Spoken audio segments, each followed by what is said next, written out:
The 234th anniversary of the Boston Tea Party. Supporters of Ron Paul for president donned their revolutionary tri-cornered hats, hoisted the Don't Tread on Me flag, and demanded an end to the warfare welfare state and a restoration of our personal freedoms.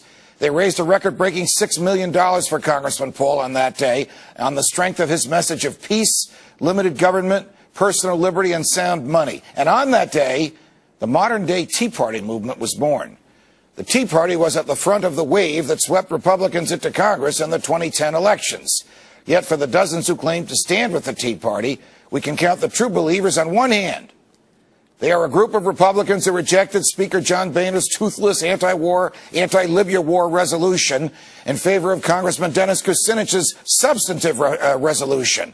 They rejected the Patriot Act and President Obama's expansion of President Bush's surveillance state. And they rejected permitting the government to borrow more money whenever it wants to. They've shown themselves to stand with the Tea Party not by casting symbolic votes like those on repealing Obamacare and in favor of cut, cap, and balance, both measures with no chance of passing, but by casting substantive votes against the imminent expansions of the government. The narrative that the Tea Party is a purely racist movement forged in the aftermath of Barack Obama's election to the presidency is simply untrue. But that narrative was hoisted on you, my protester friends, in order to facilitate President Obama's deception. You see, without demonizing a prominent scapegoat like the Tea Party, the president's complicity in the Wall Street-Washington complex, against which you are now protesting, would be very clear. And just as the Tea Party was co-opted by mainstream Republicans, so too is your protest movement being co-opted by mainstream liberals, by labor union bosses, who through lucrative pensions have aggravated the budget deficits which threaten the programs you cherish, and by other Democratic special interest groups who tell you they oppose war and crony capitalism, but support a president who has engaged and supported ruthlessly in both of these things. In 2009, President Obama met secretly in the White House with leaders of the pharmaceutical industry. It was much like the 2001 meeting Vice President Cheney held secretly with leaders of the energy industry. Both were egregious examples of crony capitalism, but only the latter drew your ire.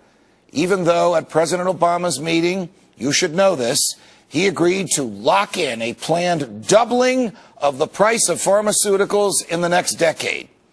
Many of you, my protester friends, believe the president's health care reform law pushed back against big health companies.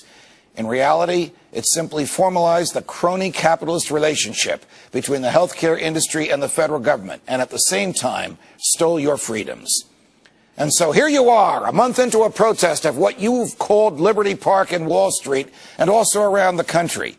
And already those who have been manipulating you your entire political lives are attempting to do so again, injecting their narrow demands into your largely principled stands.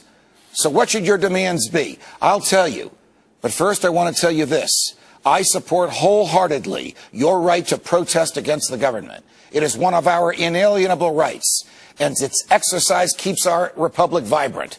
Thomas Jefferson, in fact, said that every generation needs a revolution because it is a, quote, medicine necessary for the sound health of the government. You have a similar chance to live up to Jefferson's prescription. Here are my suggestions for your demands.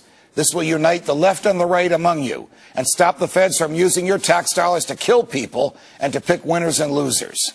1, end the Fed. 2, end the wars. 3, end the income tax. The president's class warfare nonsense is made to divide you. You are not poor because 10% are rich. You are poor because the federal government has taken up all the oxygen of success in the room.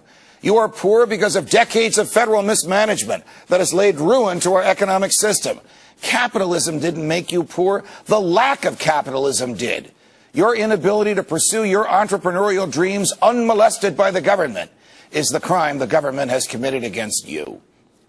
I don't know if these demands, or any of them, will be met just because you are occupying Liberty Park. Maybe in 2012, those principled Republicans I told you about who voted against the war and against the expansion of the government and against the bailouts will be joined by equally as principled Democrats and independents and young people such as you who can work together to reclaim the American Republic from the Wall Street, Washington oligarchy you are protesting against.